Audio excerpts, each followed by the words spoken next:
இப்ப ஏன் இறைவன் கொடுக்கலன்னு சொல்லி அவன் அவசரப்படுத்துறோம்.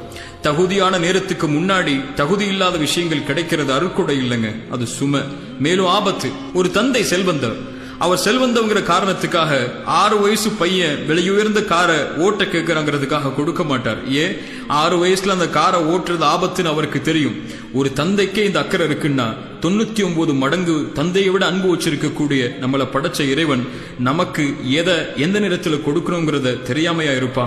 அவன் சொல்றதெல்லாம் காத்திருக்கக்கூடிய நேரத்துல அனுமதிச்ச முறையில இந்த வாழ்க்கையில முயற்சி செய், வரக்கூடிய சோதனைகளை இறை உதவியோடு முறியடி, எதிர்காலம் நீ நினைக்கிறத விட சிறந்த முறையில் அமையுங்கிற விஷயத்தை மட்டும்தான். இந்த உலகத்துல 2 மனுஷங்க இருக்கிறாங்க. சோதனைகளுடைய காலத்துல காத்திருக்காம அவசரப்பட்டு உடனே சோதனைகள் நீங்கணும்னு சொல்லி இறை கட்டளைக்கு மாறுபட்டு மேலும் சோதனைகள்ல சிக்கி கவலை ஏற்பட்டு இறைவனையை குறை சொல்லக்கூடிய மக்கள் ஒருபுறம், சோதனைகள் வரும்போது தன்னாலான முயற்சியை செய்து பொறுமையை கடைபிடித்து இறை கட்டளைக்கு கட்டுப்பட்டு நல்ல குணங்களோடு நடந்து கொண்டு இறைவா உனக்கு தெரியும் என் வாழ்க்கையுடைய பாதை, நீ என்னை கண்காணிக்கிற, என் ஒவ்வொரு எட்டும் உனக்கு தெரியும், நான் முயற்சி செய்யற, எனக்கு நீ நியமிச்ச நேரத்தை காலத்தை எதிர்பார்க்கிற, நீ விரும்புறத கொடு இறைவா, விரும்பாததற்கு காத்திருக்கிறன்னு சொல்லக்கூடிய கூட்டம் இன்னொரு புறம்.